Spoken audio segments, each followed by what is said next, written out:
checking the audio a few times here as we're sending our signal to broadcasters here in Geneva. We're live on our WHO Facebook feed, LinkedIn, and of course, as always, on WHO's Twitter channel. Facebook, I said Facebook.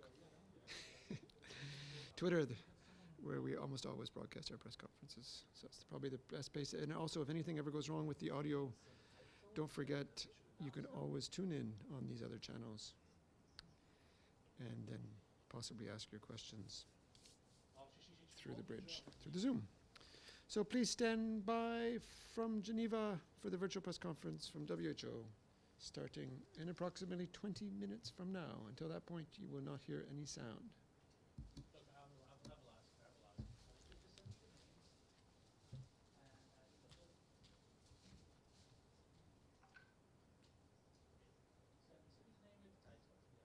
Send me the title, and I will ask Gabi if I will introduce the person, and so we can recognize her in a queue as well. Hi. How are you doing? Good. Hello, 1, 2, 1, 2. Good. How can I hear you? Okay, think that. Send me both names and titles. It's kind of because the mic's a bit nice here. Thanks. All right. That sounds good. Work? Yeah. Okay. Thank you. Right.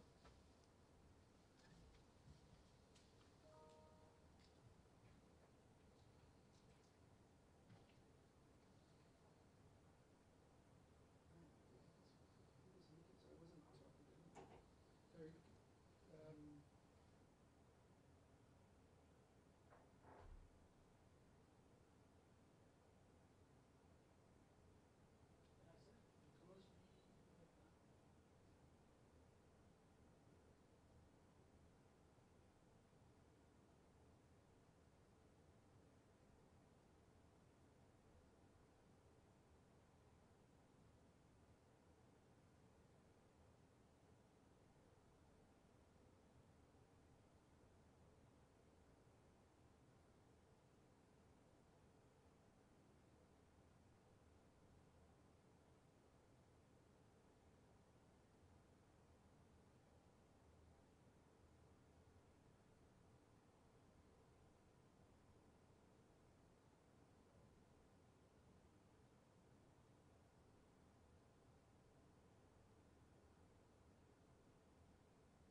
obviously works. Thank you for the test.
mic, Harold.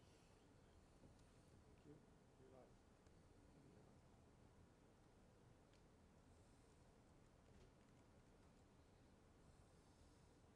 So we are on the. Are we on YouTube?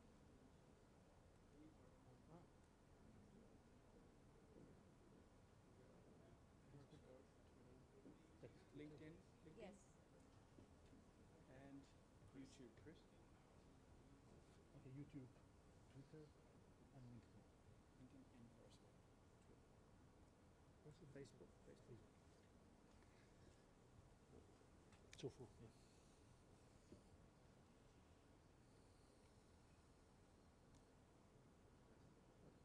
What's her name? Try to log in. Okay, I'll try to log in that one.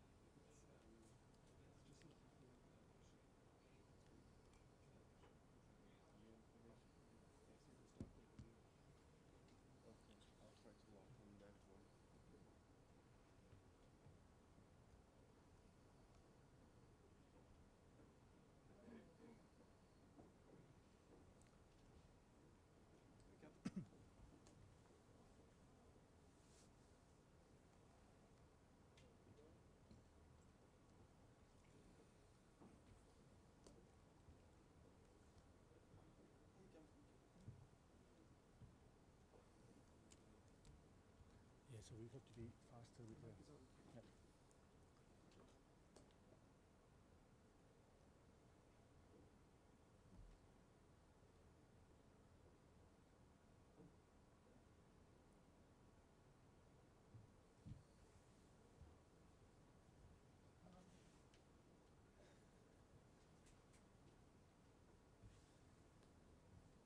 It is, everything's live.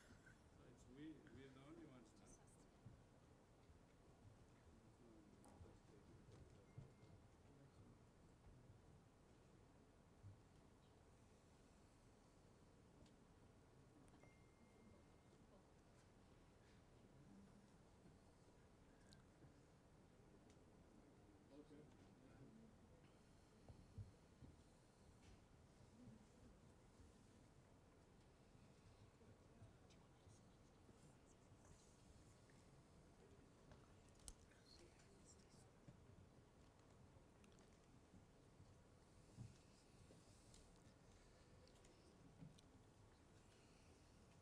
Good afternoon, everyone, from Geneva, from headquarters of the World Health Organization. My name is Tariq.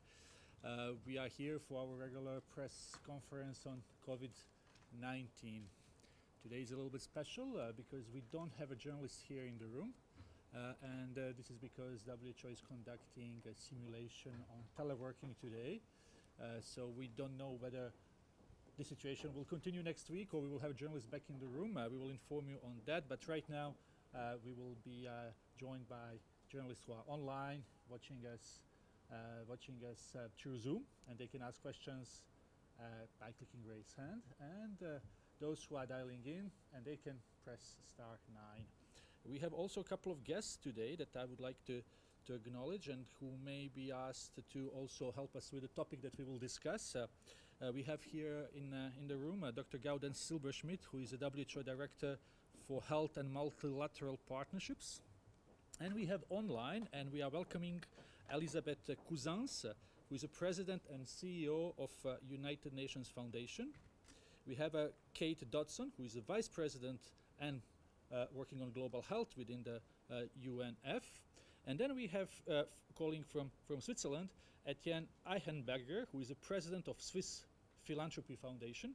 And we also have a project manager, Irina Schlosserek. So I welcome all of them for today's press briefing, and we may hear from them.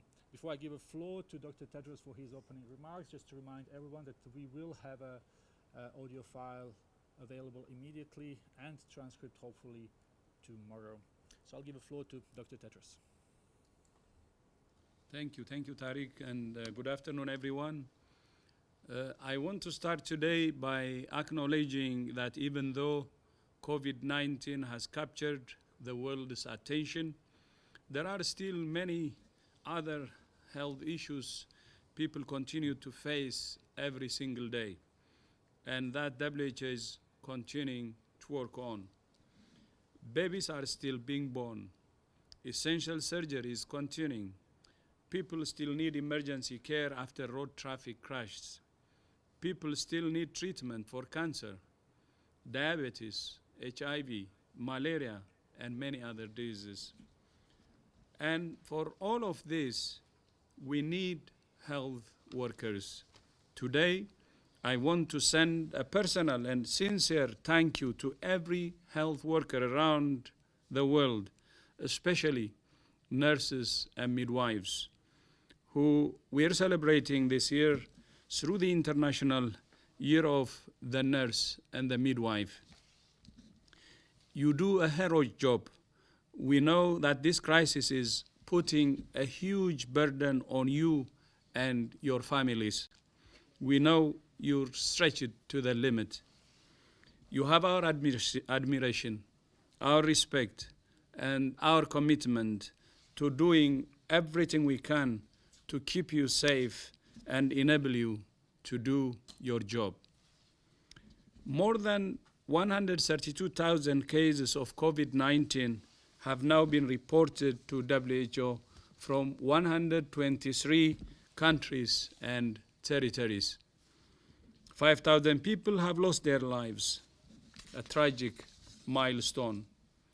Europe has now become the epicenter of the pandemic, with more reported cases and deaths than the rest of the world combined, apart from China. More cases are now being reported every day than were reported in China at the highest of its epidemic. At the height of its epidemic.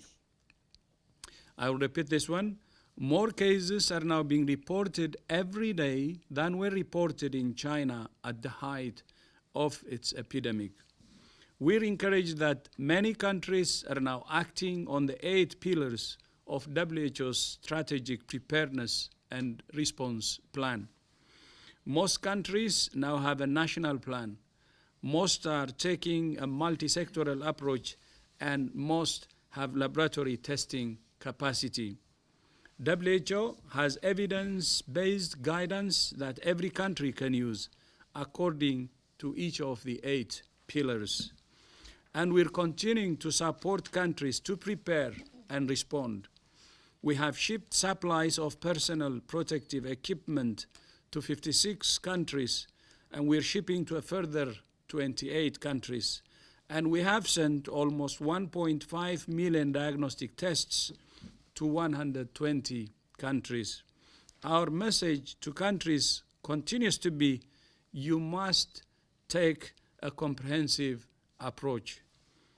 Not testing alone, not contact tracing alone, not quarantine alone, not social distancing alone. Do it all. Any country that looks at the experience of other countries with large epidemics and thinks that won't happen to us is making a deadly mistake. It can happen to any country. The experience of China, the Republic of Korea, Singapore, and others clearly demonstrates that aggressive testing and contact tracing combined with social distancing measures and community mobilization can prevent infections and save lives. Japan is also demonstrating that a whole-of-government approach led by Prime Minister Abe himself, supported by in-depth investigation of clusters, is a critical step in reducing transmission. WHO has clear advice for governments, businesses, and individuals. First, prepare and be ready. Every person must know the signs and symptoms and how to protect themselves and others. Every health worker should be able to recognize this disease, provide care, and know what to do with their patients. Every health facility should be ready to cope with large numbers of patients and ensure the safety of staff and patients. Second, detect, protect, and treat. You can fight a virus You can't fight a virus if you don't know where it is. Find, isolate, test, and treat every case to break the chains of transmission. Every case we find and treat limits the expansion of the disease. Third, reduce transmission. Do not just let this fire burn. Isolate the sick and quarantine their contacts. In addition, measures that increase social distancing, such as canceling sporting events, may help to reduce transmission. These measures, of course, should be based on local context and risk assessment and should be time limited. Even if you cannot stop transmission, you can slow it down and save lives. And fourth, innovate and learn. This is a new virus and a new situation. We're all learning, and we must all find new ways to prevent infections, save lives, and minimize impact. All countries have lessons to share. There are simple, effective things we can all do to reduce the risk of infection for ourselves and those around us. Clean your hands regularly with an alcohol-based rub or soap and water. Cover your mouth and nose with your elbow if you cough or sneeze. Stay home if you're sick. Avoid unnecessary travel and large social gatherings. Comply with the advice of your local or national health authority. Find and share reliable information. And finally, you can give. Together with the United Nations Foundation and the Swiss Philanthropy Foundation, WHO is today launching the COVID-19 Solidarity Response Fund to enable individuals and organizations to contribute. Until now, we have been relying mainly on governments to support the response. We thank all those countries who have supported WHO's strategic preparedness and response plan, including Japan, which this week contributed 155 million US dollars. Now everyone can contribute. Funds raised will be used to coordinate the response, to buy masks, gloves, gowns, and goggles for health workers, to buy diagnostic tests, to improve surveillance, and to invest in research and development. To give to the COVID-19 Solidarity Response Fund, go to who.int and look for the orange Donate button at the top of the page. We thank Google, Facebook, and the individuals who have already contributed. Every dollar donated is a dollar toward saving lives. We're all in this together. I thank you. Thank you very much, Dr. Tedros. As we speak, the press release on the launch of COVID-19 Solidarity Response Fund is being sent to you. Just to remind everyone that this press briefing is being broadcast on various platforms from our site, WHO Facebook, WHO Twitter account, WHO YouTube channel, as well as on LinkedIn. So we will start with the questions from journalists who are listening us, who have either dialed in or who are watching us through Zoom. So we will start with Anjali from Yahoo Finance. Can you hear me? Great, thanks so much. I just wanted to know, in terms of the social distancing techniques that are being used and implemented, there's been some criticisms of them being, put in place. I can indeed. Can you hear me? Really, right now, how do we see, thanks so much. I just wanted to know, in terms of the social distancing techniques that are being used and implemented, there's been social distancing is a tried and tested method in slowing down the pace of epidemic spread, and certainly in the cases of previous influenza pandemics, social distancing has been used to some effect in slowing down the spread. Social distancing is based on a principle that you don't know who's infected, and you're separating, putting social distance between everyone. We've said again and again, many countries are not in that situation yet. Many countries are in a situation where the disease is recognizable, cases can be detected, contacts can be identified, quarantined, and it is a more cost-effective intervention to separate some individuals from society than separate everybody in society from each other. However, where there is not a good handle, where there hasn't been a good understanding of disease transmission, where enough has not been invested in core public health interventions such as case finding and contact tracing, then social distancing measures may be your only option to create distance between individuals. But as we've said in previous press conferences, they are very costly interventions in terms of societal acceptance. They're very costly in economic terms, and they have to be used in a time-limited fashion with the specific purpose of slowing down infection enough to protect the health system. And I think this is the difference. Very often in public health, we use case finding and contact tracing to go after the virus, to stop, to interrupt, to push back. That's the purpose of those public measures. The purpose of social distancing is only to slightly slow down the virus so your health system can cope. The objectives are different. And I think we have to be clear that social distancing measures are not a panacea. Social distancing measures are not going to stop this epidemic. They're not going to stop this pandemic purely in their own right.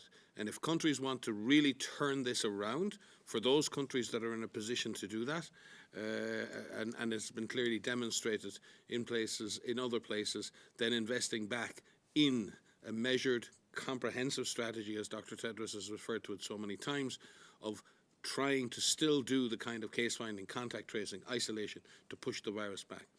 That is not to say that certain social distancing measures will not have a positive impact, but they come at a cost and must be considered, as Dr. Tedros has said, in the local context. And there's a local context that is both in public health terms, but also in societal acceptance terms. A society may accept social distancing in one part of the world and they may reject it in another. And governments have to balance those genuine dilemmas around social and community acceptance. And if I can just complement that, so in addition to what Mike has said, he mentioned this comprehensive package of measures, and the DG has said this repeatedly. So social distancing is one aspect that we have been promoting here, but this is in addition to a lot of other measures that we have also been promoting, which include case and contact finding, aggressive case and contact finding, and testing. Testing needs to be appropriate in each country to ensure that we know who are cases and who are not cases. It also includes hand hygiene, washing your hands with soap and water, using an alcohol-based rub, making sure that you also practice respiratory etiquette. You are sneezing into your elbow or coughing into your elbow. Making sure that we mobilize all of our population. It is very important that every single person on the planet knows what the signs and symptoms of COVID-19 are. The signs and symptoms of COVID-19 is not sneezing and having a runny nose. It's a fever. It's a dry cough. It's aches and pains. It's very important that we know those differences. Some people will also have difficulty breathing. And so knowing what the signs and symptoms are, knowing what your risk may be, will help protect you and help protect your family. Thank you very much. Just to remind journalists to ask one question at the time. So let's try now with Banjo Kaur from down to earth from India. Banjo, can you hear us? Thank you very much. Just to remind journalists to ask one question at the time. So can you hear me? Yes, we can hear you now. Please go ahead. With Banjo Kaur from down my to earth question from is, India. Banjo, India can you has hear us? blocked the travel for all foreign nationals coming from across the globe. Hello? Does WHO think, can you hear me? Its own assessment. Yes, we can hear you now. Please go ahead. My question is, India has blocked the travel for all foreign nationals. Consistently said that each sovereign country must decide upon its own measures to protect its population. But we've also consistently said is that blanket travel measures in their own right will do nothing to protect an individual state. In fact, many countries who had outright travel bans early in this response ended up importing cases anyway, and may have reacted later than they should have because they assumed travel restrictions would protect them. So I think it's very important that the main focus in this fight is not on anything other than the public health measures, case detection, isolation, getting increasing number of tests done. People who know their status can protect others. It's a little bit like in the HIV epidemic. Until people could understand my status, if I know that I'm infected, I can protect others. So we need to move to that sort of a stance, and investing in the capacity to do that, investing in the ability to treat cases effectively and give proper reassurance in community education and community mobilization. As part of an overall comprehensive strategy, there is a place, particularly inside national borders, for potentially restricting movement between zones, as we've seen in certain places.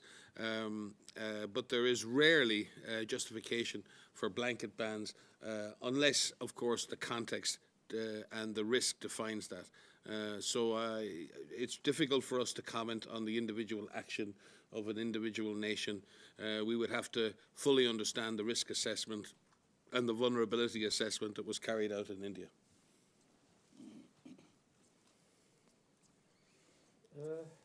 Thank you very much. So let's try to get to NHK now. If we have someone, otherwise NPR, sorry, and then we will go to NHK after that. Do we have anyone from NPR? Yeah, hi, this is Ping. Can you hear me? Yes, please, go ahead. Hi, this is Ping Huang from National Public Radio. I wanted to ask about stigma. So Dr. Otherwise Jha said NPR, that sorry, stigma and is then more we will dangerous get to than the NHK disease after that. itself. And Do we have anyone from what can leaders do to NPR? reduce stigma in their communities, and are there actually any examples of leaders that yes, are please, doing go it ahead. right? Hi.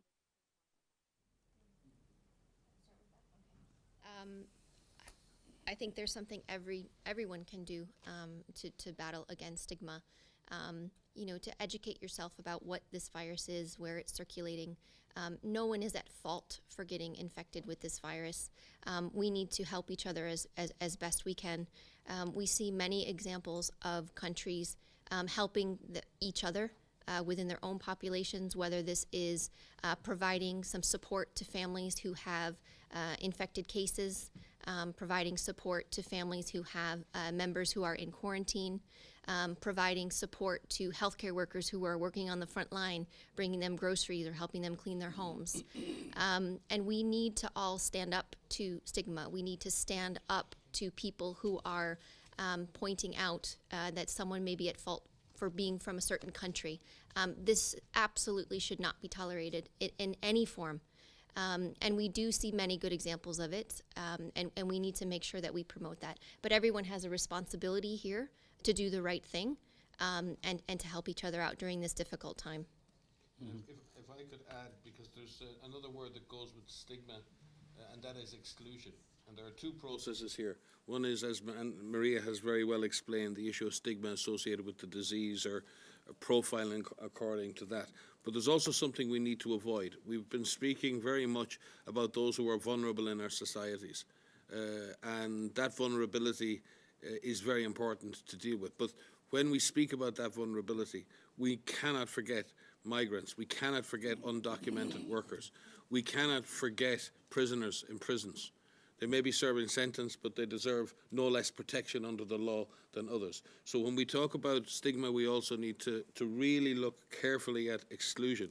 We're working very closely with the Office of the High Commissioner for Human Rights, with the Red Cross movement. We were on the telephone this morning. We've been speaking about joint activities around issues like this. The Director General has said many times, we must leave no one behind, because the only way to beat this is to leave no one behind. So when we talk about stigma, we also need to avoid that, but we need to avoid exclusion as well. We're in this together, and I hope we can finish this together. Yes. I fully agree, and this is everyone's business, and nobody should be excluded. But the only thing I'd like to add to this is, especially political leaders, religious leaders, community leaders have a special role to play here, to bridge, and also to tell our followers to adhere to just basic morality, respecting others. And this virus is a common enemy.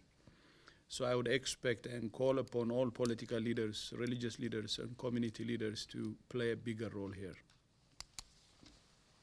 Thank you very much. Let's try to move to Karachi in Pakistan. Express Tribune. Do we have someone online? Hello, can you hear us, please? Yes, yes, please, go ahead.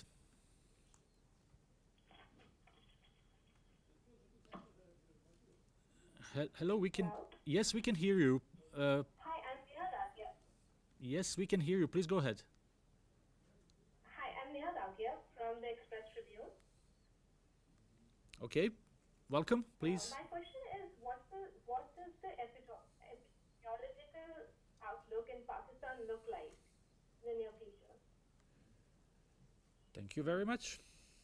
It's difficult to predict the epidemiologic outlook in any country. I have personally worked in Pakistan on polio eradication for nearly 3 years, and very much enjoyed my time working with some excellent Pakistani colleagues working on infectious disease control, among them Dr. Rana Safdar.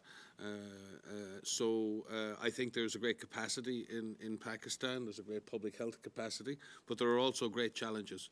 You have a highly mobile population, you have great mega cities, and you have many underserved people. So there is a great challenge facing Pakistan. But Pakistan has also demonstrated time and time again with dengue, with polio, with other diseases, how all of government, all of society approaches can be made to work. So we wish Pakistan all the best luck in the world, and all of our assistance in supporting some fine public health servants in your country. Thank you very much. Hope this answers the question on Pakistan. Now we go to Moscow, to Kommersant FM, and we have Uliana calling. Uliana, can you hear us? Yep. Can you hear me? Yes, please go ahead.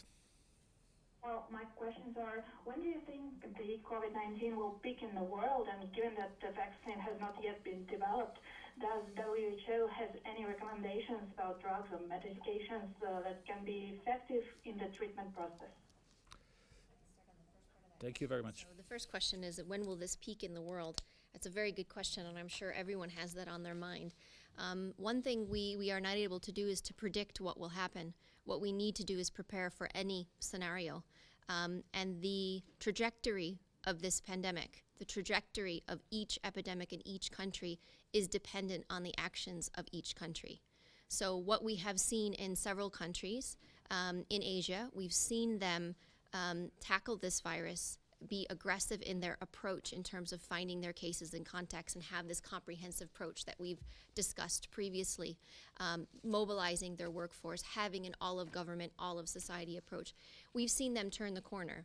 So we've seen them have very strong, very bad epidemics and have them peak. Hopefully that they've peaked. China has certainly peaked and there's been a decline, but there's always the chance that those cases can increase again. So we always have to be on the ready to look for any cases that pop up. With regards to the rest of the world, as I said, it will depend on how countries react to their first cases and if they have an aggressive approach to those first cases. For countries that are dealing with clusters of cases, it will depend on how they aggressively look for the chains of transmission within those clusterings of cases, making sure that they identify every single case, every contact, separate the contacts, put them in quarantine. And for those countries that are dealing with much larger outbreaks and community transmission, making sure that there's a much broader approach in terms of mobilizing their entire workforce to support the response to this, making sure that their hospitals have the possibility to cope with increasing numbers of cases. But it's impossible for us to say when this will peak globally. We hope that it is sooner rather than later, but again, we can't emphasize enough that there have been countries that have demonstrated the ability to turn the tide to suppress transmission. And it is in the hands of every country to be able to do that. So we are hoping that more countries put more aggressive efforts into doing so. On the issue of drugs and vaccines, there's been there are a large number of trials underway of therapeutic options, and we will speak in more detail early next week. We are very excited with the level of solidarity and cooperation going on between member states, between scientific institutions, who are putting together a global platform for being able to carry out these trials together, using the same approaches, using the same protocols, and sharing that data, and being able to have a much more powerful opportunity to identify effective therapies. We will speak in much more detail on that next week. Equally, on the vaccine side, we're working extremely closely with CEPI, but also with Gavi and other institutions, and there is a major funding gap on that side as well. It's not just for the operational response and supporting countries with weaker health systems. We have to move now to manage the risks and make the investments we need to develop vaccines going into the future. And we're working very closely with our colleagues in CEPI on that. And the fund that's been launched today will cover many aspects of that, including investments in vaccine development through partner institutions like CEPI. Thank you very much. I will read one question that I received through SMS from DPA, German news agency, our friend Christian Ulrich, who is asking for Dr. Tedros, but maybe also for Mike, what are the biggest lessons the world can learn from Ebola outbreak in Congo in fighting the epidemic?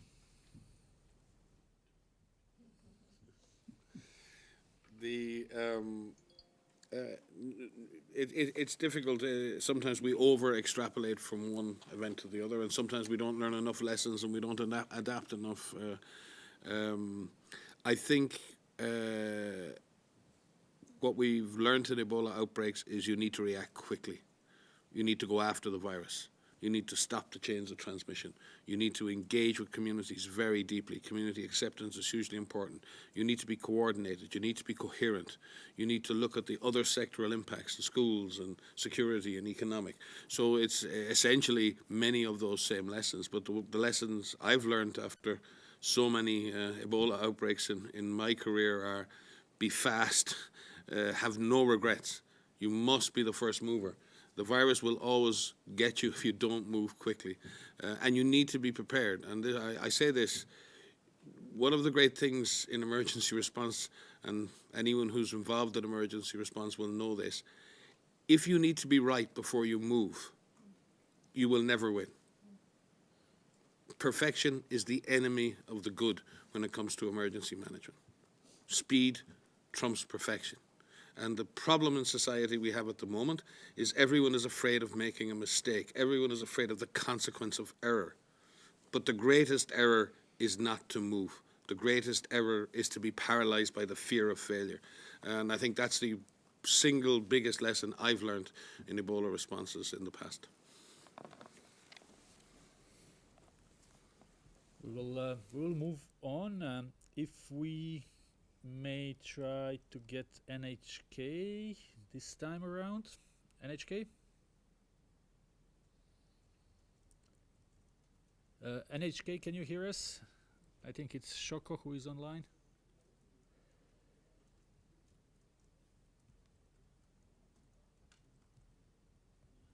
We don't have NHK. Let's move on. Chris, can we get Jeremy maybe, who was online for some time now? Jeremy from Radio French International. And I would also, while we are waiting to get journalists online, just to remind you that we have announced the launch of COVID-19 Solidarity Response Fund, and we have colleagues online who can speak about that. So if we should really try to use them and ask questions about the fund itself. But again, it's a press conference and journalists can ask questions they want. Do we have Jeremy online? Jeremy? I'm here. Can you hear me? Yes, Jeremy, please go ahead. Okay, forgive me because I have my kids right next to me, so you might hear already. I won't try today again to ask you who's doing poorly in Europe, because I know that you don't want to talk too much about member states. But can I try and ask you who's doing good in Europe regarding containment versus mitigation measures? And then I can try to get by myself who's doing poorly then. Good. Yeah, I think you just answered my previous question. We are not seeking to identify those who do poorly or do well. We're trying to identify the best lessons we can all use, the best way to move forward together. No one has done perfectly, and no one has made all the mistakes. We share all of the errors together, so we will share failure in the same way we will share success.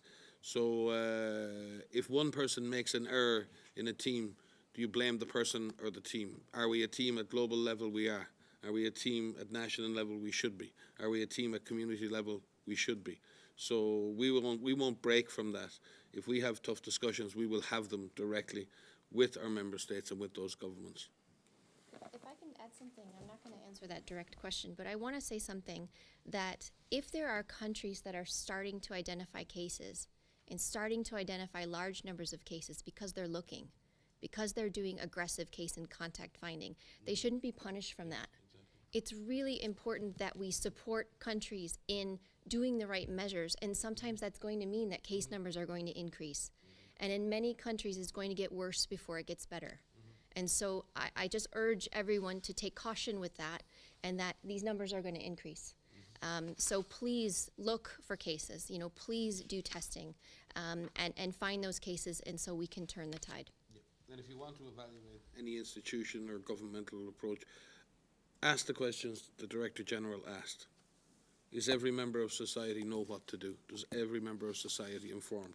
Is every health worker protected? Is every health worker know this disease and knows what to do? If you can answer those questions as a government, as an institution, as a community, then you're on the right track. If you answer no to any of those questions, you're not ready, or you're not doing enough yet to be ready.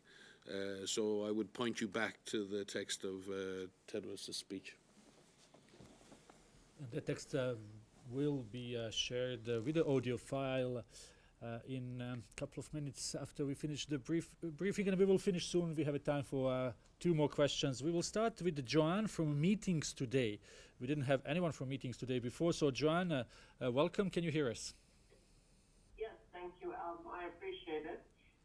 Thank you for letting me ask this question. I'm in the meetings and hospitality industry. We have obviously been hit very hard. I took the chance and traveled to speak at a conference in the Pacific Northwest in the U.S. My question is, we know that sports stars and other stars and government officials are reporting when they've had contact with others. In asking hotels and airlines in the United States what their process is in order to have anyone who finds out that they have been diagnosed with COVID-19 report back to the airline, the hotel, the organization. To the best of my knowledge, nothing is in place. What should be done? And Dr. Maria, this goes back a bit to your response about IDing contacts. I'll take the first part, and Maria will follow up on the direct technical side.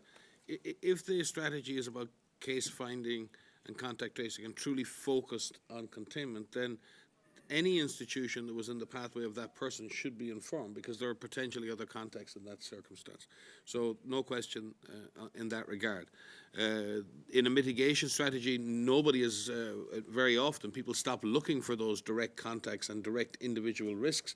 So therefore it's very difficult to go back to each institution when you have a new case in a hospital. There's no public health authority mandated, funded or tasked with going back, finding out where that person might have been. So it really depends on what the strategy of each individual government is. On a more general level, we work very closely with the World Tourism Organization, with the Civil Aviation Organization, with the International Air Transport Association, and so many others, in trying to come up with common guidelines and common technical inputs for all of our partners in the hospitality and travel industry. And We do feel for your industry in particular in terms of the impacts it's had on you. We thank you for your participation, your cooperation, and for the sacrifices you're making to help cope with this pandemic. And we certainly will work harder, and especially in those contexts where it is possible, to ask governments to share more risk information with your institutions. Only to add to that there does need to be a process in place to identify contacts of confirmed cases. And in many situations, in many cities, in many governments, there is a process in place. If you haven't been contacted as a known contact of a confirmed case, contact your local Department of Health. Contact your local ministry or your GP and say, I believe I'm a contact, what should I do? There are plans in place to be able to give you the right advice about what to do, if you have symptoms or not, if you should self-quarantine, to determine, what is the nature of the type of contact that you have. These are very practical questions that I get quite often from my friends and family of what should I do. And the best advice that we can give is to contact your local Ministry of Health or Department of Health, depending on where you live. Contact your healthcare provider and give them the circumstance of which you find yourself in. There are measures that are in place to help you know what the next steps you should take. Yeah, and just on that, Maria, that depends on countries having in place a strategy that is still focused on giving that advice to contacts, on detecting cases. And it would be most unfortunate if countries have abandoned that as part of their comprehensive strategy.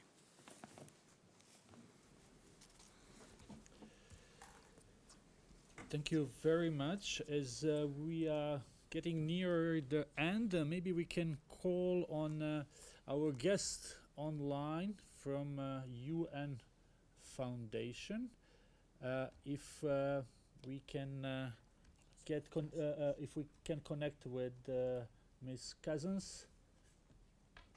So if you can just tell us a little bit more about the Solidarity Response Fund. Thank you very much. Thank you very much. I'm pleased to do so. We know we are facing a crisis that is unprecedented in any of our lifetimes with coronavirus. But we have also seen an extraordinary outpouring of interest from all sectors to help. We wanted to provide a fast, efficient vehicle for companies, philanthropies, even individuals to be able to do so, to help WHO's frontline efforts in this fight. You said earlier we are all in this together, and we wanted to find a vehicle to allow all sectors to help solve it together. That's what the COVID-19 Solidarity Response Fund is all about. Let me give you the URL while we have a few moments. It is at www.covid19responsefund.org. That's www.covid19responsefund.org. We can take online donations from anywhere in the world. People can also send checks and wire transfers from anywhere in the world to the fund through the UN Foundation. There is an email for that, COVID-19fund@unfoundation.org. That's COVID-19@unfoundation.org. If you check the website, you will also find information about our European partners, the Swiss Philanthropy Foundation and Transnational Giving Europe, which provide additional vehicles for European donors and contributors. We're very grateful to be able to work so closely with our partners at WHO throughout the UN system, and of course with the Swiss Philanthropy Foundation in this effort. And we are humbled by the ability to contribute. Thank you very much. Thank you very much, Elizabeth. This was Elizabeth Cousins, who is a CEO and President of United Nations Foundation. We hope that your call will be heard by the people from all over the world. And maybe we will go to the last question before we close. Let's try to take Sarah from DEVEX. Sarah, can you hear us?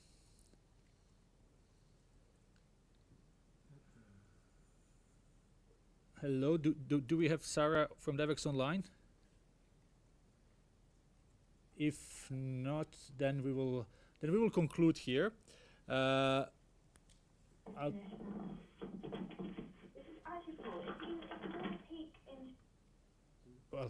we have a little bit of technical problems. We will conclude here. I will thank our guests here in WHO, operation room. I also thank our guest online, and we will send you the audio file from this briefing. We have sent you already the press release regarding the launch of COVID-19 Solidarity Response Fund. We wish you a very nice weekend, and we will see you on Monday, Dr. Tedros, I hope. Thank you very much. Thank you, Tariq. Thank you all.